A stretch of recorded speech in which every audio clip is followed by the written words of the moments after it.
the good word, y'all? DKB here. So it's that time. We're jumping back into the scouting breakdowns.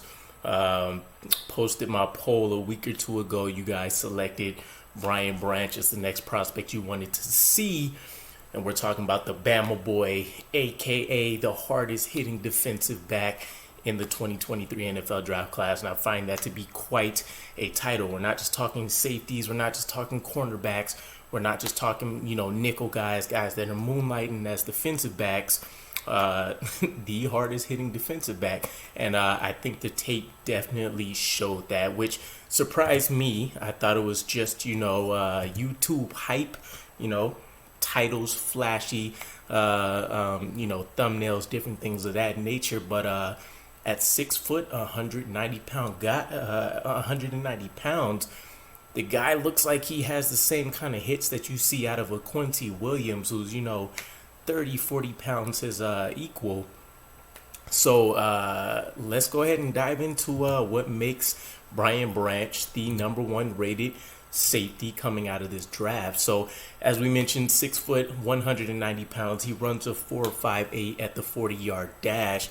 And as always, versatility is king. We've seen during his 3 seasons at Alabama, he's been at deep safety. He's played strong safety. He starred as a nickel in the linebacker unit, in the Alabama defense. And we've even seen him play linebacker. There's even a couple of packages where we've seen him line up as a defensive end. And immediately when I seen all of that, it reminded me of Chuck Clark. I gave you guys a breakdown of some of the alignments he's been in.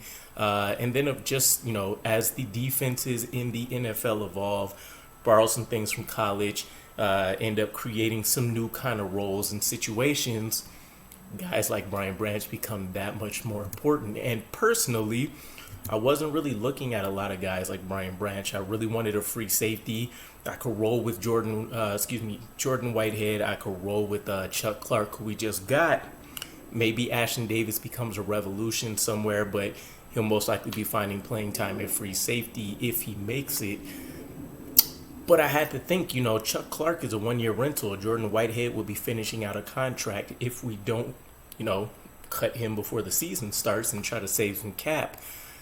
And so where does that leave us? It would be nice to have a guy like Brian Branch in the fold, maybe let him compete with a Jordan Whitehead, a Chuck Clark, and cut whoever ends up being the third wheel, so to speak. So some of the other traits we're going to love coming from Brian Branch: dynamic mobility. And this stuck out to me because he's not an elite athlete, but he excels in some very key areas that you would like to see out of a nickel player, essentially. But in the NFL, would just dumb it down to a guy that's going to be playing near the line of scrimmage as opposed to a deep safety.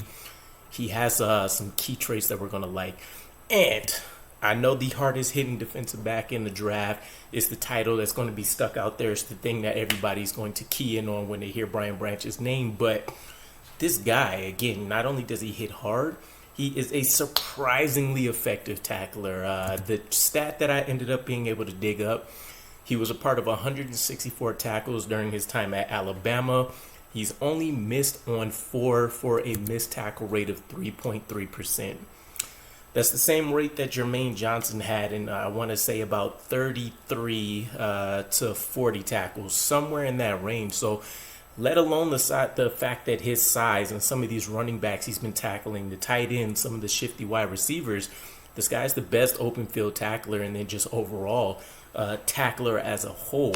One of the things I loved when I actually got a chance to check out his tape and hear some breakdowns and other things of what I should be looking for is that he is a sound fundamental tackler, but again, he lays the hammer, but he will never sacrifice missing the play just for the sake of a big hit, which is something we've received a lot of out of a guy like Jordan Whitehead, for example. So some of the awards and recognitions surrounding him, as we're going to see with a lot of these college guys. He was a Georgia 5A Ironman of the Year. This was an award that was given to the league's top two-way player, and I believe this was back during his high school times. Then, of course, we get to college. He earned 2022 All-America Team honors by CBS and ESPN, and then he was a second-team All-American by the Associated Press. Now, as far as what some of the main strengths he's going to bring are, we're talking again him being primarily a nickel coverage defensive back, but he does again have that versatility. He has enough range, enough instincts, enough athletic ability to be able to go out there and moonlight as a free safety, but we're really looking at him in terms of being a strong safety, and because we already have Michael Carter II, a guy that can go in and eat up a couple snaps when he needs rest as a nickel back. And to be honest, it's probably not going to be a better tutor as one of the best slot cornerbacks in the league in Michael Carter II to kind of help him adjust. Elite football intelligence. You don't get to just be in the star role of Alabama's defense without being able to go out there and handle every specific duty to a high level, and that's exactly what he brought to that field. He's not going to get away with it as much in the NFL because, again, he doesn't have elite athletic traits, but he does everything to an above average degree. And, you know, the skill, the instincts, the tenacity he brings is really going to help himself out. Fast, fluid, strong. If we're going to say he has an elite trait in some area, it's going to be the elite short area agility that he has. He can, you know, extreme hip fluidity. So you can see him turn, do 180, backpedal, and cover quite a bit of distance, all within, you know, 10 to 20 yard distance. But when we're talking a line of scrimmage and within that 5 to 10 yard range, he's going to be able to put the burners on pretty quick. Smooth pedals, transitions, high motor. You never see this guy not running around trying to get into the action, which is why we love to see him in this role close to the line of scrimmage. And we're talking about great zone coverage ability. He's able to go out there and recognize plays quite a bit. I worry a bit about him being able to get the speed to make some of the plays, since he's not always the best at eye discipline, but overall, in terms of being able to operate the zone, he's going to be very effective there. A team leader, and then again, surprising for his size, but he can go out there and attack blockers, penetrate the backfield, and we're talking about this on a lot of blitzes. Him doing this against running backs, him doing this against right tackles. I actually seen him hit a swim move, I think, against a Texas right tackle at one point on the film. It looked pretty effective, so I'm glad to see. As far as some of the opportunities out there, again, he's played a lot of different roles. The one that he seemed to least excel in, ironically, was at the slot role. He's a bit of a liability in off-man coverage where he can't get his hands on his man right away, be able to kind of control the dynamic of what's going to happen with the route being run. And he's susceptible to vertical plays. Again, he doesn't have deep speed, 4.58 in a 40-yard dash.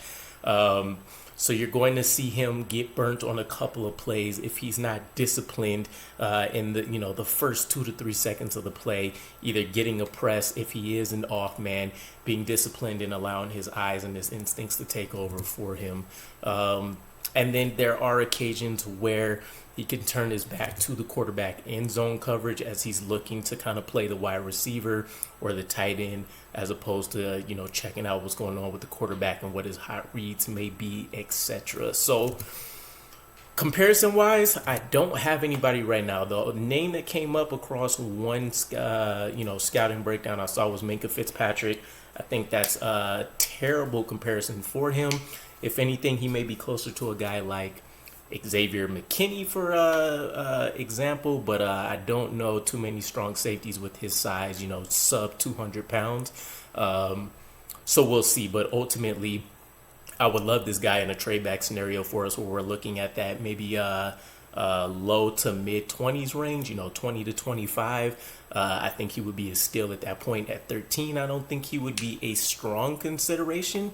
But this is one of those picks where he can find a role to help us out in the right now and get groomed for the future and be able to go out there and really put up some above average to elite tape. So let me know what your guys' thoughts are. Brian Branch, would you draft him regardless of draft slot, us being at 13, us trading down, or do you think this is a need that we just wait and try to fill in the latter portion of the draft? Catch you guys again. Peace.